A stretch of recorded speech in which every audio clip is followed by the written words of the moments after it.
오늘은 더 깊은 만남 시리즈 세 번째 땅에 엎드리니라는 제목으로 여러분들과 함께 은혜를 나누고자 합니다. 여러분, 엎드린다라는 말은 어떤 의미가 있나요? 엎드린다라는 의미 자체는 상대를 향하여서 나를 낮추고 상대를 높인다라는 표현이 들어있죠. 그런데 우리가 하나님과 깊고 친밀한 만남을 갖기 위해서도요, 우리가 엎드려야 될 대상이 있어요. 물론 하나님께는 마땅히 우리 자신을 낮추어서 엎드려야 하지만 또 우리에게 허락하신 이 소중한 관계들, 그 관계들 앞에서도 우리가 엎드려야 할 때가 있습니다. 왜냐하면 그 관계들이 틀어지고 그 관계들이 깨어졌을 때 하나님과의 관계조차도 방해가 되기 때문입니다. 하늘에 먹구름이 가득하게 되면 하늘의 태양이 여전히 빛나고 있음에도 이 땅은 어둡고 그 하늘을 바라볼 수가 없게 되죠. 마치 감춰진 것처럼. 그런데 우리의 마음에 분노와 원망, 서운함 이런 것들이 가득하게 되면 우리의 영혼도 마치 먹구름이 가득 들이운 것처럼 어둡게 변하고 맙니다. 그 어두워진 심성으로는 하나님을 제대로 바라볼 수가 없어요. 그리고 그 때문에 우리의 영혼이 길을 잃고 엉뚱한 길로 나아가는 경우도 종종 만나게 됩니다. 그래서 우리가 반드시 기억해야 할 일 중에 하나가 이 막힌 관계, 이 막힌 관계가 하나님과의 관계마저도 막고 방해할 수 있다라는 것을 유념해야 한다는 사실이에요. 성경 베드로전서 3장 7절 말씀에 보면 이렇게 말씀합니다. 남편들아, 이와 같이 지식을 따라 너희 아내와 동거하고 그를 더 연약한 그릇이요 또 생명의 은혜를 함께 이어받을 자로 알아 귀히 여기라. 이는 너희 기도가 막히지 아니하게 하려 함이라. 하나님이 지금 뭐라고 말씀하세요? 남편들에게 가장 소중한 관계인 아내들을 더 연약하고 또 귀한 그릇으로 여겨라 라고 말씀하고 있죠. 그런데 그 이유가 뭐라고 하세요? 우리가 하나님 앞에 아무리 기도드려도요, 그 관계가 깨어지고 끊어지면 그 기도가 응답되지 않고 막히게 되기 때문이다 라고 말씀하고 있죠. 그런데 오늘은요, 그렇게 영혼의 짙은 먹구름이 드리웠던 한 사람의 이야기가 나옵니다. 그 사람이 누구예요? 요셉입니다. 그를 겉에서 볼 때는 애굽에서 바로 다음가는 절대 권력자요 많은 것을 지닌 아주 부러운 사람처럼 비춰져요. 그러나 그에게도 아무도 알지 못하던 깊은 영혼의 문제가 있었는데 오늘 하나님은요, 형제들과의 만남을 통해서 그의 깊은 문제를 풀어주시고 또 하나님께서 직접 요셉과 깊은 만남을 이어가고 계신다라고 말씀하고 있습니다. 자, 이렇게 깊은 만남이 주는 유익은 무엇인가요? 첫 번째로 형들의 엎드림이 요셉을 분노에서 풀어주었습니다. 오늘 요셉과 그의 형제들과의 만남은요, 그동안 요셉을 단단히 묶어두었던 분노에서 풀어주는 아주 결정적인 역할을 하고 있습니다. 오늘 1절은요, 너무나 갑작스럽고 당황스러운 장면으로 시작됩니다. 이렇게 말씀하고 있어요. 요셉이 시종하는 자들 앞에서 그 정을 억제하지 못하여 소리질러 모든 사람을 자기에게서 물러가라 하고 그 형제들에게 자기를 알리니 그때 그와 함께한 다른 사람이 없었더라. 요셉이요, 자신의 감정을 도저히 억누를 수가 없는 거예요. 그리고 엉엉 울며 큰 소리로 통곡하고 있습니다. 그가 얼마나 크게 울었던지요, 성경에는 바로의 궁중에까지 그 우는 소리가 들렸다라고 말씀하고 있어요. 그렇다면 여러분, 요셉이 왜 이렇게 통곡하며 울고 있었을까요? 오늘 이 요셉의 울음은요, 슬픔 때문이 아니었어요. 그렇다고 형들에 대한 분노와 원망 때문도 아닌 것 같아요. 만약 요셉이 형들에 대한 분노와 원망 때문에 그랬다면 자신을 노예로 팔아버린 그 형들을 용서하지 못하는 그 악한 감정을 가지고 있었다면 굳이 다른 사람들, 그러니까 요셉을 시종들던 군사들이나 이런 사람들을 물릴 필요가 없거든요. 그 자리에서 자신을 밝히고 형제들을 체포해서 처리하면 되는 문제였어요. 그런데 오늘 이 울음은 다른 의미의 슬픔의 울음이었던 것 같아요. 그것은 무엇이냐? 그동안 요셉을 굳게 가두어 두었던 이 마음의 결박이 풀리면서 터져 나오는 억제할 수 없는 울음이었다는 거죠. 그의 감정을 무겁게 짓누르고 있던 그 어두운 것들, 두려운 것들, 악한 것들이 다 터져 나와서 요셉은 비로소 자유하게 되었고 요셉다워질 수 있게 된 거예요. 그렇다면 그 무엇이 요셉의 마음을 이토록 자유하게 풀어놓는 그런 결과를 낳았을까요? 지금까지 요셉은요, 몇 번에 걸쳐서 형제들을 테스트합니다. 그리고 지금 자신 앞에 엎드려 있는 이 형제들을 볼 때 예전에 자신을 노예로 팔아버리던 그 형들이 아니라는 사실을 확인하게 되었어요. 창세기 42장 21절에 보면 이렇게 말씀하고 있습니다. 그들이 서로 말하되 우리가 아우의 일로 말미암아 범죄하였도다. 그가 우리에게 애걸할 때 그 마음의 괴로움을 보고도 듣지 아니하였으므로 이 괴로움이 우리에게 임하도다. 지금 본인들이요, 어려운 일을 당하고 있는데 이 어려운 일이 예전에 아우를 우리가 팔아버렸던 그 범죄했던 일 때문이라고 그렇게 고백하면서 후회하고 있었던 거죠. 그리고요, 특별히 한 사람을 주목해야 하는데 지금 자신 앞에 엎드려 간청하는 형들 중에 한 사람, 그가 누구냐면 넷째 형 유다예요. 이 유다는요, 자신의 생명을 내어놓으면서까지 희생하는 모습을 보여주고 있는데 이 희생이요, 요셉을 원망과 분노의 사슬에서 풀어 자유하게 했던 거예요. 창세기 44장 33절로 34절 말씀을 함께 보시겠습니다. 이제 주의 종으로 그 아이를 대신하여 머물러 있어 내 주의 종이 되게 하시고 그 아이는 그의 형제들과 함께 올려 보내소서. 그 아이가 나와 함께 가지 아니하면 내가 어찌 내 아버지에게로 올라갈 수 있으리이까? 두렵건대 제가 내 아버지에게 미침을 보리이다. 사실 예전에 이 요셉이 노예로 팔려올 때도요, 다른 형들은 유다를 이 요셉을 다 죽이려고 그랬거든요. 그런데 딱 두 사람, 큰 형이었던 르우벤과 이 유다만이 요셉을 살려주려고 했어요. 그리고 형제들을 설득합니다. 형제를 죽여서 피를 묻히면 안 되니까 그 형제를 좀 살립시다. 그래서 그 마음이 악해진 형제들을 설득하기가 너무 어려웠던지 지금 이 노예상이 지나가는 것을 보고서 이 요셉을 팔도록, 그래서라도 목숨을 살리도록 조처한 사람이 누구였느냐? 바로 이 넷째 형 유다였죠. 지금 자신 앞에 무릎을 꿇고 또 동생 베냐민을 위해서 간청하던 이 유다의 모습을 보면서 아마 그날의 일이 생각났던 것 같아요.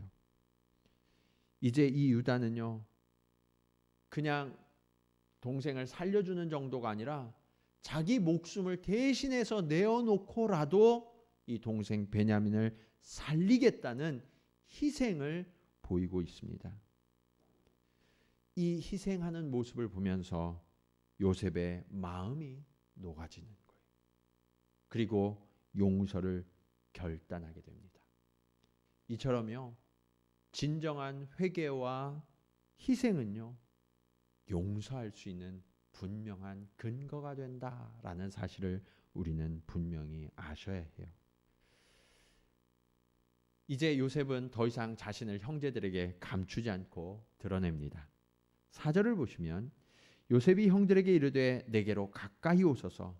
그들이 가까이 가니 이르되 나는 당신들의 아우 요셉이니 당신들이 애굽의 반자라. 여러분, 요셉이 지금 뭐라고 이야기해요? 내가 바로 당신들의 동생 요셉입니다. 지금까지는 저 멀리, 그것도 저 아래에 형들이 엎드려 있도록 했어요. 그런데 지금 요셉은요, 마음의 용서가 되니까 어떻게 초청하고 있어요? 자신과 가까이에 나오도록, 그리고 자신과 동등한 높은 자리로 이 형제들을 초청하고 있는 거죠. 더 이상 형제들 위에 군림하지 않기로 한 거예요. 저는 이 순간이 그동안 아버지의 편애 때문에 이 형제들 간에 얽혀있던 모든 문제가 풀리는 순간이었다고 생각돼요. 그리고 그동안 한 번도 가까워지지 못했던 이 형제들의 거리가 좁혀지는 회복의 순간이 되고 있는 거죠. 그동안 이 형제들의 모습은 어땠나요?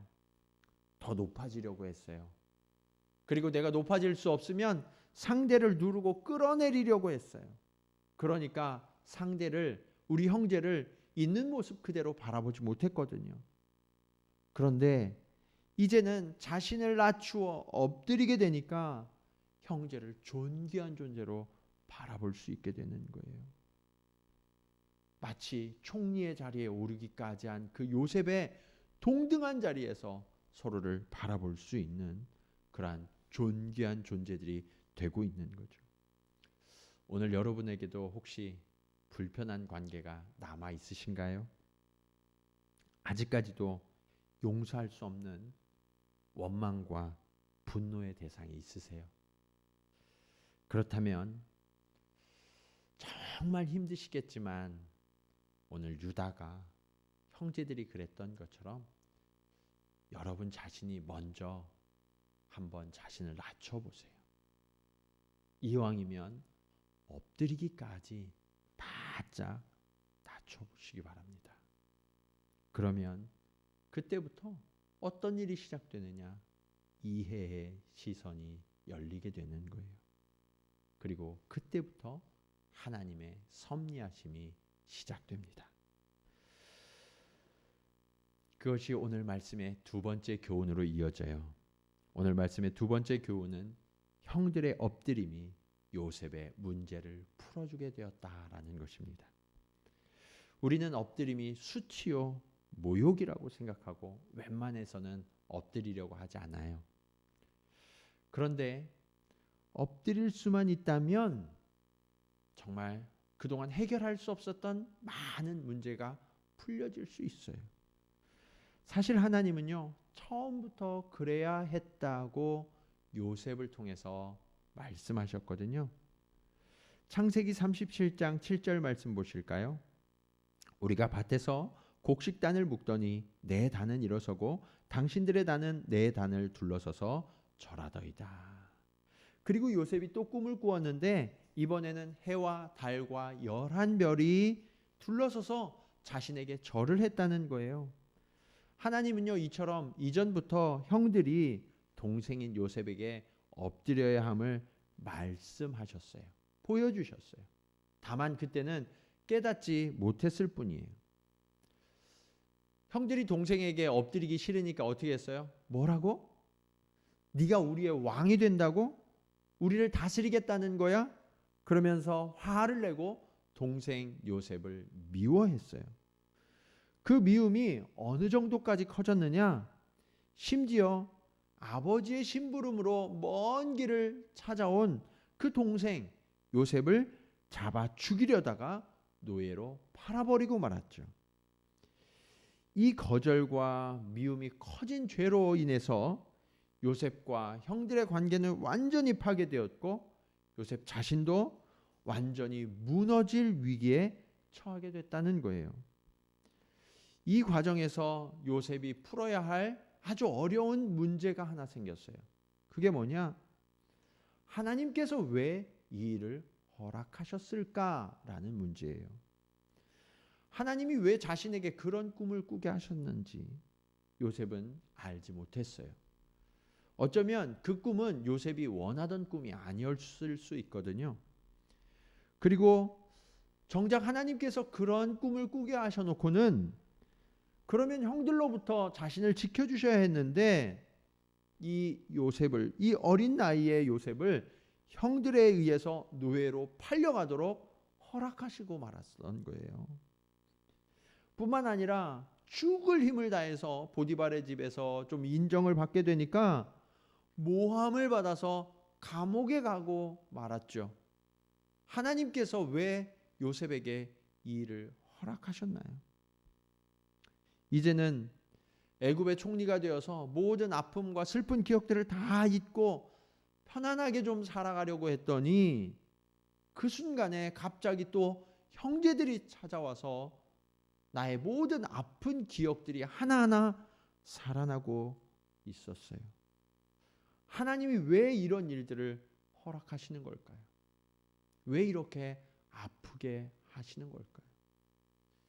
어쩌면 이것은 인생을 살아가면서 고통을 겪는 대부분의 분들이 질문하는 문제라고 생각돼요. 오늘 함께 예배드리고 있는 여러분들 중에도 이 질문을 지금 이 순간 마음에 품고 계신 분이 계실지도 모르겠어요. 그런데 오늘 요셉은요, 자신 앞에 엎드린 이 형들을 보는 순간 이 문제가 풀려졌어요. 창세기 42장 8절 상반절을 보시면 이렇게 말씀하고 있어요.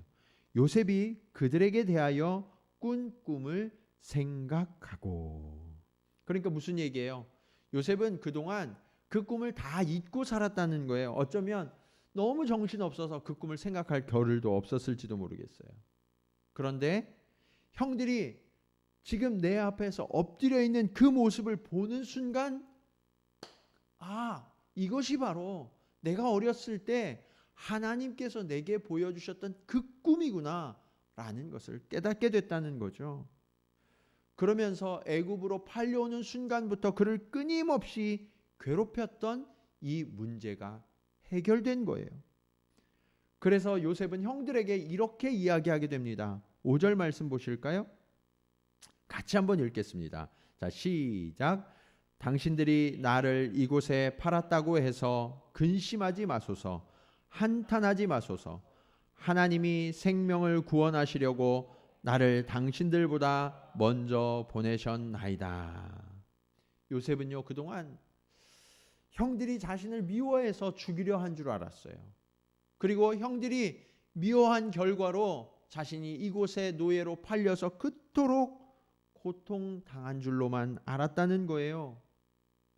그런데 오늘 형들이 자신 앞에 무릎을 딱 꿇는 것을 보는 순간 그 꿈이 생각나면서 그렇구나. 나를 이곳에 오게 하신 분은 형들이 아니야. 하나님이셨구나 라는 것을 알게 된 거예요. 뿐만 아니라 형들이 쌀을 사기 위해 애굽에 반복적으로 내려와야 한다는 사실을 보면서 하나님은 나만이 아니라 우리 가족의, 우리 가문의 생명을 살리시기 위해서 나를 이곳에 먼저 보내셨구나 라는 하나님의 계획하심과 섭리를 깨닫게 된 거죠. 어쩌면 그때까지 요셉은 형들이 내 앞에서 무릎을 반드시 꿇어야 한다고 생각했을지 몰라요. 그런데 오늘 이 장면 앞에서 요셉은 깨닫게 됩니다. 정작 무릎을 꿇어야 할 사람은 나라고. 이제 요셉은 하나님의 섭리하심 앞에 철저히 무릎 꿇고 항복할 수밖에 없다는 사실을 알게 됐어요. 그것을 아는 그 순간 자신을 끊임없이 괴롭혔던 질문, 왜? 라는 질문이 완전하게 해결됩니다. 우리도 살아오면서 끊임없이 이 질문을 던지죠. 왜? 왜? 왜 그래야만 하는가? 왜 나여야만 하는가? 그런데 여러분, 이 질문이 해결되려면 어떻게 해야 되는지 아세요? 오늘 요셉처럼 하나님 앞에 무릎을 꿇으셔야만 합니다. 왜냐하면 여러분의 인생의 주도권이 여러분에게 있는 것이 아니라 바로 하나님께 있기 때문이에요.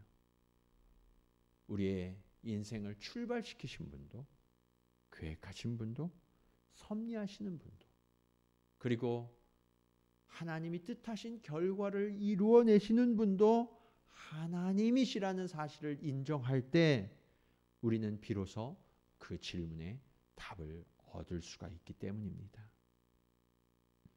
오늘 그렇게 우리의 인생을 주관하시는 분이 하나님이시라는 것을 깨닫고 인정하면서 그분 앞에 엎드리기 원합니다. 그 엎드린 자리에서 우리의 삶의 문제를 하나님 앞에 전적으로 의탁하세요. 그러면 그 순간 하나님과 더 깊어지고 가까워지는 여러분의 모습을 보게 될 줄로 믿습니다. 이렇게 엎드림이 주는 유익, 마지막은 형들의 엎드림이 요셉의 비전을 확장시켜 주었다는 사실이에요. 여러분, 하나님은요, 정확한 때 그리고 정확한 방법으로 일하시죠. 그러니까 하나님이 일하시는 시기, 하나님이 일하시는 방법은요, 우리의 생각보다 너무나 정확하고 완벽하게 일하신다는 거예요. 6절의 말씀에 이렇게 말씀하고 있어요. 이 땅에 2년 동안 흉년이 들었으나 아직 5년은 밭갈이도 못하고 추수도 못할지라. 그러니까 하나님은요, 7년의 흉년을 허락하셨는데 이 7년의 흉년을 통해서 애굽에 있는 요셉과 가나안에 있는 야곱 그리고 형제들이 만나도록 계획하셨어요. 그리고 이 흉년을 더 지나야 하니까 그들이 만나는 데서 그치는 것이 아니라 아예 애굽 땅으로 내려와서 살도록 계획하셨죠. 이를 위해서 하나님이 하신 일들을 한번 볼까요? 하나님은요, 요셉을 애굽으로 먼저 보내셨어요. 노예 신분이었지만 보디발의 집에서요, 이 요셉은 재정학교를 졸업합니다. 그리고 이어서 감옥으로 보내졌죠. 그 감옥은 무엇을 배우는 곳이었느냐? 정치를, 바로의 신하들이 갇히는 감옥이었거든요. 그곳에서 정치학교를 졸업하게 하시는 아주 철저한 준비를 시키신 거예요. 그리고 때가 돼서 하나님께서 바로로 꿈꾸게 하십니다. 그 꿈을 통해서 요셉이 애굽의 총리가 되도록 아주 철저하게 일하고 계시죠. 이처럼 하나님의 계획은요, 너무나 치밀하고 정확해서 한치의 오차도 없이 우리를 이끌어 가세요. 오늘 본문의 9절로 10절 말씀을 한번 보시겠습니다. 당신들은 속히 아버지께로 올라가서 아뢰기를, 아버지의 아들 요셉의 말에 하나님이 나를 애굽 전국의 주로 세우셨으니 지체 말고 내게로 내려오사 아버지의 아들들과 아버지의 손자들과 아버지의 양과 소와 모든 소유가 고센 땅에 머물며 나와 가깝게 하소서. 여러분, 오늘 본문에 보면 어느 땅에 머물라고 하셨어요? 고센 땅. 하나님은요, 이스라엘 자손들이 이 고센이라는 나일강 하구, 여러분 지도 보이시죠? 이 지도에 보시면 이 나일강 하구의 삼각주에 아주 비옥한 땅이 고센 땅이에요. 그런데 이 고센 땅의 위치를 잘 보시면 애굽과 가나안의 경계에 있어요. 그래서 애굽의 문화, 가나안의 문화의 영향을 가장 덜 받는 곳입니다. 그리고 애굽의 우상 숭배와 가나안의 우상 숭배의 영향을 가장 덜 받는 곳, 그곳이 고센 땅이에요. 그곳에서 하나님만 섬기며 번성하도록 섭리하신 그 하나님의 손길이 지도에서 보이십니까? 이후에 출애굽기 1장 7절의 기사를 한번 보시면 이렇게 말씀하고 있어요. 이스라엘 자손은 생육하고 불어나 번성하고 매우 강하여 온 땅에 가득하게 되었더라. 야곱과 그의 자손들이 애굽에 내려올 때 70명밖에 되지 않았거든요. 그런데 하나님께서 고센 땅에 이들을 보내시고 번성케 하셔서 온 땅에 가득하게 하나님이 섭리하셨던 거죠.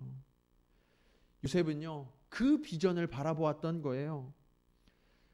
자기 한 사람의 총리가 되는 게 문제가 아니라 하나님이 이토록 이스라엘 백성들을 왕성하게 하시고 번성케 하시는, 그래서 가나안 땅으로 이끌어 가실 그 비전을 요셉은 보았고요.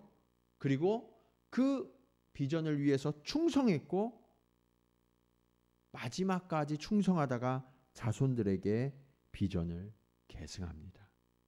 창세기 50장 24절에 보면 요셉의 마지막이 기록되어 있어요. 요셉이 그의 형제들에게 이르되 나는 죽을 것이나 하나님이 당신들을 보내시고 당신들을 이 땅에서 인도하여 내사 아브라함과 이삭과 야곱에게 맹세하신 땅에 이르게 하시리라 하고. 사람들은 요셉에게 별명을 붙였어요. 지금까지도 요셉은 꿈의 사람이라고 불리죠. 사실 형들도 그랬어요. 요셉이 올 때 꿈꾸는 자가 오는도다라고 이야기했거든요. 그런데 여러분 그거 아세요? 사실 요셉은요, 한 번도 자기 자신을 위한 꿈을 꾼 적이 없어요. 그건 사실 하나님의 꿈이었거든요. 그런데도 요셉은 평생 그 하나님의 꿈을 이루기 위해서 철저하게 충성하고 언제 어디서나 한결같이 신실한 삶을 살아갑니다. 그리고 결국 눈을 감는 순간까지 자신이 품었던 그 하나님의 비전, 그 꿈을 자손들에게 계승하고 있었던 거예요. 요셉이 처음 꿈을 꾸던 날은 철이 없고 교만한 것처럼 보였어요.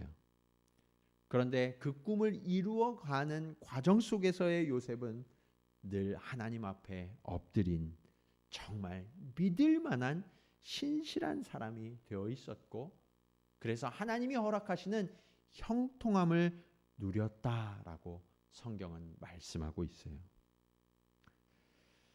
사랑하는 여러분, 우리의 인생에 안개처럼 가려지고 장애물처럼 막혀진 것들이 있으세요? 지금도 왜? 라는 질문에 가로막혀서 한 걸음도 앞으로 나아가지 못하는 분이 계시진 않으세요? 그렇다면 우리들의 문제를 한번 돌아보세요. 오늘 우리의 문제가 요셉이 겪었던 것처럼 너무나 막막하고 두렵고 거대한 문제인가요? 그럼에도 하나님께서 그 모든 문제를 풀어내시고 하나님의 비전을 이루어내셨다면 지금 여러분을 꿈꾸게 하시고 오늘 여러분을 이 자리로 이끌고 계시는 하나님 앞에 우리도 엎드려야 하지 않을까요? 그 엎드린 자리에서 하나님의 섭리하심을 깨달으시는 순간 하나님이 우리에게 이루실 더 크고 위대한 비전이 보여질 것을 기대하시기 바랍니다. 저는 오늘 함께 예배드리는 모든 분들이 이 하나님의 계획과 섭리하심을 깨닫기 원해요. 그리고 그것을 믿음으로 바라보면서 오늘 우리에게 허락한 이 자리에서 충성하고 신실하게 살아가서 그 하나님의 생명의 약속에, 구원의 약속에 하루하루 가까이 나아가 하나님의 비전을 이루어가는 저와 여러분, 우리 동경지구촌교회에 속한 모든 성도들의 걸음이 되시기를 주님의 이름으로 간절히 축원합니다.